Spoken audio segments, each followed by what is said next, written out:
법조계 AI 김경호 변호사 박수로 맞이합니다. 네, 안녕하세요. 김경호 변호사입니다. 요즘 헌법재판소 때리기가 도를 넘어섰습니다. 네. 특히 검찰 조소 증거 채택과 관련돼서 네. 지금 국가인권위원회까지 나섰는데 법률 몽둥이로 제대로 오늘 한번 때려보려고 나왔습니다. 아, 좋습니다. 그러면은 우리 변호사님은 지금 또 이제 재판하러 가셔야 되니까 그 부분을 일단 빠르게 정리를 하고 저희는 어제 헌법재판소로 넘어가겠습니다. 네. 자, 지금 말씀하신 것처럼 지금 헌재 때리기가 어마어마해요. 그리고 윤석열을 중심으로 해서 윤석열 측은 수사기관에서 그 수사했던 그 조서 있죠. 네네. 그거를 이제 증거 채택으로 삼으면 안 된다고 계속 때를 쓰고 있거든요. 그렇죠. 근데 이런 부분이 지금 엄청나게 보수 진영이 확장이 되고 있습니다. 마치 그때가 타당한 것처럼, 헌재가 잘못된 것처럼, 헌재가 진짜 잘못한 것처럼 그게 지금 널리 퍼져나가고 있는데 요거를 그냥 AI가 팩트로 후드로 패고 우리 변호사님은 떠나시면 되겠습니다. 요거 후드로 패주시기 바랍니다.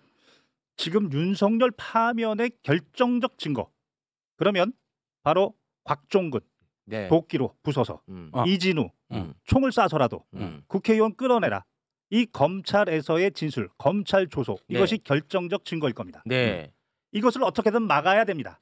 윤석열과 그 변호인 측은 막아야 됩니다. 그렇습니다. 그것을 어디에서 힌트를 얻었느냐? 제가 보기엔 2020년 2월 4일 형사소송법 312조가 개정이 됐습니다. 그 전에는 검찰에서 진술한 것을 아무리 내용을 부인해도 어디 검사 앞에서 얘기했는데 부인하냐? 증거로 채택했습니다. 그렇지만 2020년 2월 4일 이후에는 요즘 검사에 대한 불신이 우리 사회에 많으니까 형사소송법이 개정이 돼서 아무리 검사 앞에서 그리고 변호사가 옆에 대동이 돼서 자기가 조서를 다 읽고 맞습니다 서명까지 했어도 내용을 부인하면 형사 재판에서는 증거로 채택하지 않는다. 그러면 윤석열이 유리한 다 맞췄네. 바로 그 점을 다 맞췄어. 괜히 불렀어. 그렇습니다. 그 점을 지금 전략적으로 노린 것으로 보입니다. 보입니다. 타당해 보이는데? 그런데 나도 알고 있지. 나 알고 있지. 내용. 탄핵 심판은 윤석열 파면 즉 대통령 공직 박탈 여부의 징계입니다. 그렇죠. 반면에 내란 우두머리는 형사입니다. 네. 증거를 채택하는 방법, 기준이 다릅니다. 그거는 그 증명의 정도에 따라 다른 겁니다. 증명의 정도. 그렇습니다. 그러니까 형사 재판에서 채택하는 증거의 조건이 더 까다롭고, 그렇죠. 이 탄핵은 징계 재판이니까 그것의 증거 채택은 조금 덜 까다롭다. 뭐 이런 얘기인가 보네요. 조금 더 설명을 드리면 대법원 20172 74702 판결에 따르면 징계에서는 어느 사실이 있다고 시인하려면 고도의 개연성 정도 있으면 되겠다. 여기서 핵심은 고도의 개연성.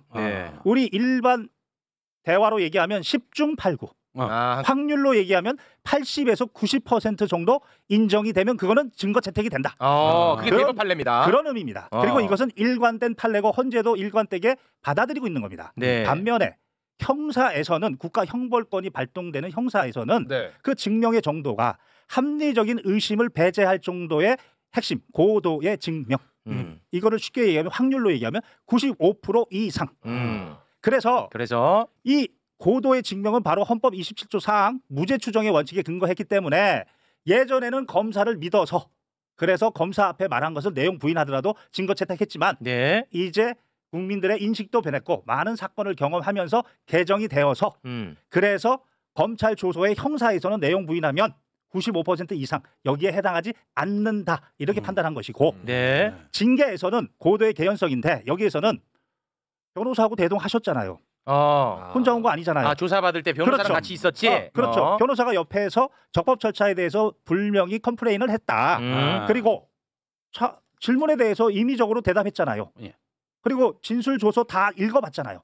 그리고 읽어보고 수정까지 했고 이상 없다고 자기가 서명했잖아요. 서명하고 이거 그렇죠. 이거 하고. 날인까지 하고 변호사까지 서명했잖아요. 그런 정도의 조소면 고도의 개연성 80에서 90% 안에는 들어간다. 그 차이가 있는 겁니다. 그래서 이번 헌법재판소에서 탄핵 변론할 때 윤석열 공소장이라든지 뭐 조서를 증거로 채택할 수 있다는 거군요. 그렇습니다. 그래서 김용현의 변호인 고영일 변호사가 있음에도 불구하고 곽종근이나 이진우 변호인 delta 지위로 접근했던 이유가 네, 맞아요. 이유가 개인적 추론으로는 물론 이진우는 그 이후에 진술이 헌법재판소 와서 증언하면서 조금 바뀌었습니다만은 바로 이 검찰 조서를 부인해라. 개인적인 추론은 그렇습니다. 증거 채택을 못하게 하려고. 그렇습니다. 이 부분에 대해서 바로 윤석열 대통령이 임명한 정영식 재판관이 그렇게 설명을 했습니다. 핵심이 이겁니다. 헌법재판소법 40조 1항 단서. 탄핵 심판은 헌법재판의 본질에 반하지 않는 범위 내에서 형사소송법을 준용한다. 네. 명문의 규정이 있는데 그냥 그대로 준용해라. 이렇게 주장하는 겁니다. 2020년 2월 4일 개정이 됐으니 그대로 준용해라. 네. 이 주장을 하는 겁니다. 그러나 헌법재판의 본질에 반하지 않는 즉 징계다. 징계 재판이다. 증명의 정도가 80~90%면 된다. 네. 검사 앞에서 적법 절차 다 보장이 됐다. 그러니까 증거 채택된다. 나중에 부인해도 이것은 증거로 된다. 그거 증거 채택된다는 사실을 윤석열이 제일 잘 알고 있어. 잘 알고 있죠. 맞죠? 증거를 채택할 수 있다는 거 제일 잘 알죠? 바로 박근혜 대통령 탄핵 때에도 그 기준이 적용이 됐고. 그래서 지가 수사한 거 보내줬잖아. 언제 맞죠? 네, 그랬죠. 네, 노무현 대통령 탄핵 때도 그 기준이 적용됐고 심지어 2023 헌나일 이상민 행안부 장관 탄핵 사건 때 또 2023 헌나이 김동완 검사 탄핵 사건 때도 똑같은 기준이 적용이 돼서 일관성 있는 안동안 기각됐습니다. 역시 제가 검사들에게 관심이 좀 없습니다. 보복 기소했던 사람이거든요. 보복 기소 안동안이라고. 근데 그 기각됐어. 약간 AI가 문제가 생겼.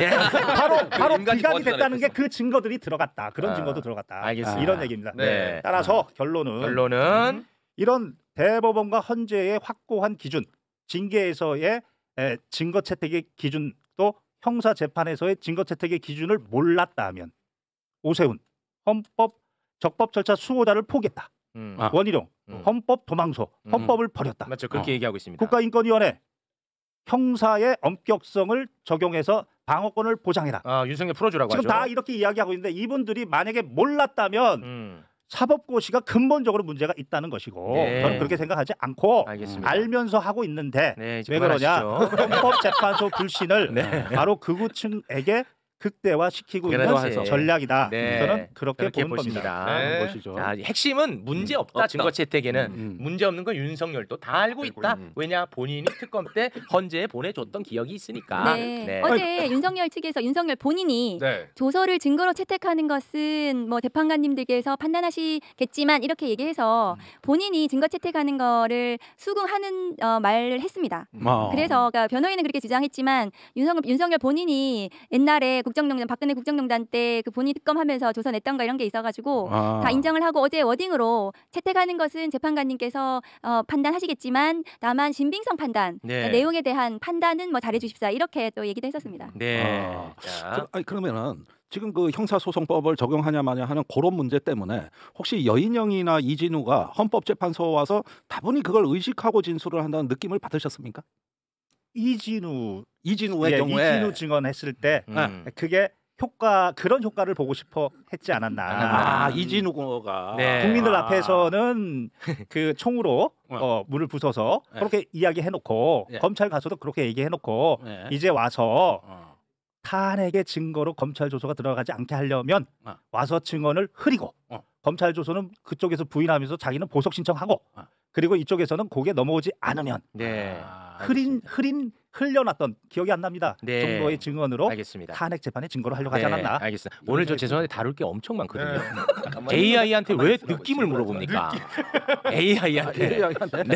오늘 다룰 게 너무 많고 그리고 지금 아주 기분이 언짢은 속보가 나와가지고 우리 두 분도 지금 속보 확인이 안 될 것 같아요.